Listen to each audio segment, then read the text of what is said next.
we have to talk about, and I know you're going to be super pumped for this, the U.S. men's hockey team. Yes. Like, we have to What a talk about win. this. We have to. Because there is a correlation between the progression of that team and what happened with Jack Hughes and like our industry. Like, it kind of hit home for me when I watched this whole thing kind of pan out. And like, you're a Devils fan, right? Yep. So you probably see where I'm going with this. But like, what's your, like, I don't know. I mean, you're a Devils fan, you're a hockey player, you were a goalie, like, Yeah, listen, I grew up watching the Olympics every year, and I hate to say it, but after a certain point, you just kind of accepted the fact that we were going to lose to Canada most of the time. yeah. And I have vivid memories of sitting in a friend's dad's house when we were in high school and watching Sidney Crosby bury that goal in overtime to beat us. So, um, and going back, I mean, on family vacations. We were in Colorado's in a bar watching these games, and we lose. We never made it. We never made it, and you just had memories of and you hear about the stories from 1980 and this awesome time when the U.S. won gold, and to actually see it happen. Honestly, when I watched Jack Hughes bury that puck, it took me and my dad. We were sitting there on the couch. We just looked at each other. We're like, "Is it in? Is it really in? Yeah. Is this Yeah. this just happened?" Yeah. It was almost surreal because it's. I mean, my whole life I've never seen a gold medal for the U.S. men's hockey team in the Olympics. We've won other tournaments and international play, but this was a big milestone. Yeah. I mean, I have chills just like listening to you talk about it. I mean, I can't even tell you how many times I've watched videos on Instagram or Facebook, anywhere on social media that I just cannot stop staring at how that whole entire thing evolved. And it's just inspirational because you hear everybody talk about Canada dominated the game. Canada did dominate the game, Yeah. but it doesn't matter.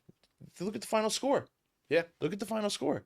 Yeah. And it's a lot of resilience, and it's just a solid team effort from front to back. It's you watch that game, the progression of that game. Both teams come out firing. Both teams have you can see everybody's nervous. Everybody's got that gold medal game jitters in the Hmm. beginning. So the game was super fast. Puck was moving. Yeah. We were texting each other when that was going Yeah, on, and it was just like crazy the how, the teams are settling in, and that happens in a hockey game. Either when both teams are very nervous, sometimes you'll have both teams just kind of sit back on their heels and let the game evolve, and other times it's both teams just come out firing, just yeah. getting that adrenaline out. And then once the game settled down, you really saw the power of Team Canada. I mean that first line of Team Canada, I as a goalie, I seeing them on the ice just made me terrified. Yeah. So I can only imagine how Hellebuck felt. And he just put on a show. He put on a show. He stood on his head, and that stick save that he made That was behind the back. insane. That picture, I mean, obviously you saw the picture Yeah, before I sent it to you, I'm sure. I'm gonna frame it. But that picture is like some of the pictures that they caught from the Olympics were just pictures that'll go down in history as just iconic sports, photos. Yeah, And I mean, that is just one of them. That stick save was the craziest thing I've ever seen. and this was a special game too because Johnny Gaudreau was such a big part of USA hockey.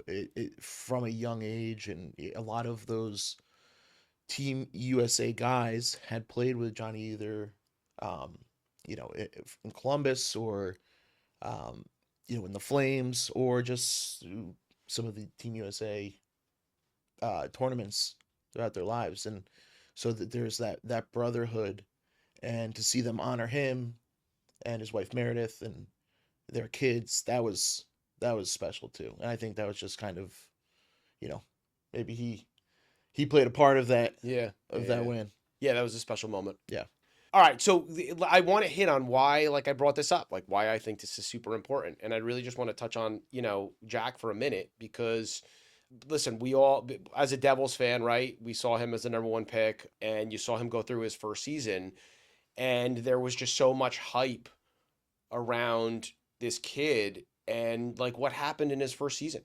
yeah, nothing. I Nothing. think he had maybe I think 7 goals. yeah under 10. Yeah, Yeah, it's under 10.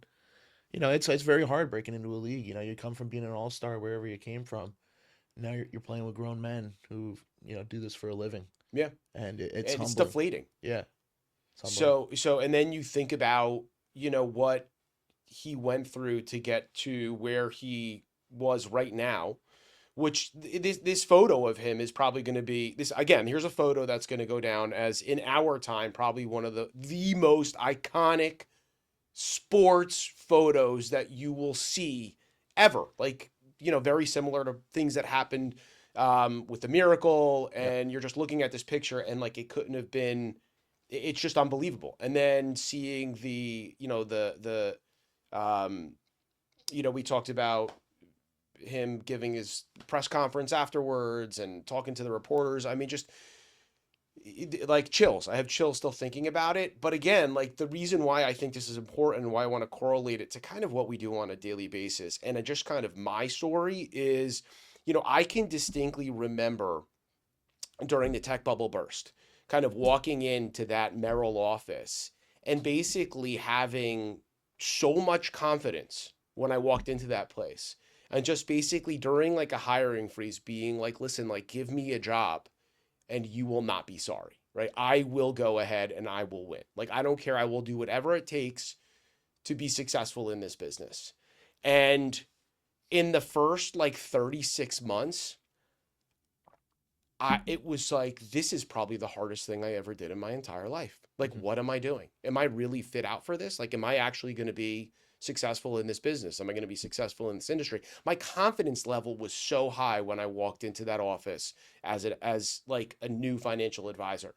And then when I actually saw what my competition was and I saw who I was competing against, and I was in the same room with seasoned guys and gals that were managing hundreds of millions of dollars. And at that point in time, you're going back to 98, 99. If you managed $100 million and you were $1 million producer, like you were up there, right? You were ranked. Maybe not so much today. Like I think it's still a milestone in our industry, but you're not, you're not the top of the pack.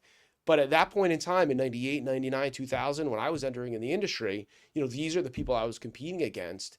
And after a couple years, I remember just thinking, is this like actually for me? Like, Hmm. can I do this? Right.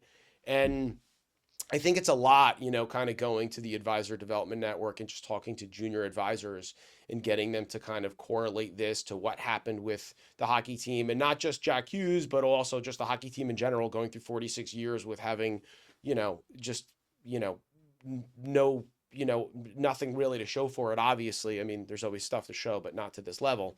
I think there's a true correlation of just the struggle that's real when you take 100 advisors and you stick them in a room and then you fast forward them in 10 years, like there's not a lot left. Maybe you Yeah. have one or two that actually made it through, and I honestly just believe it's just persistence and the understanding that it's time under tension and you have the talent and you have the ability, but most people are going to face adversity and they're going to fold Yep. and they're going to cave.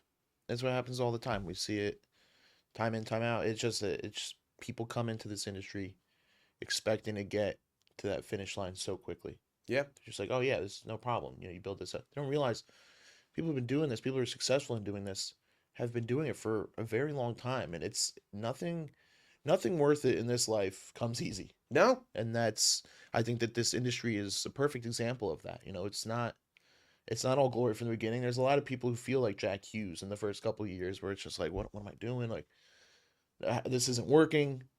Um, but luckily for us, Jack Hughes stuck it out, Yeah. and so did you. So Yeah. did I. And So here we are, right? yeah, Right. And even the adversity he faced when he took that penalty in, the third oh period. And yeah, then you heard what he said. He's like, I just sitting in that penalty box thinking, like, oh my God, like, I'm going to be on the guy on Barstool that they're going to be like, look, this guy lost the game for us, right? That's, but he still came back out and he did what he had to do. yep, And again, even if you do get through in our industry, like there's still going to be points in time where you're just going to be like, I can't believe this happened, or oh my God, what's going on? It's just but it's the team, it's the person, it's the individual that just kind of puts their head down, recalibrates, and says, "Okay, sun's still gonna rise, sun's still gonna set. I have something I have to do. I'm gonna go out and work harder. I'm gonna stay later. I'm gonna get in earlier. I'm gonna do more than the next guy. And at the end of the day, I will be the person that will have that iconic photo, right? I will Yep, be the one that everybody will look at and be like, I want to be like him." exactly. And I think that's why I wanted to talk about this today. I still have chills. It was just incredible. We'll never forget it. Yeah. So anyway, I thought it So was a good topic. absolutely. Cool.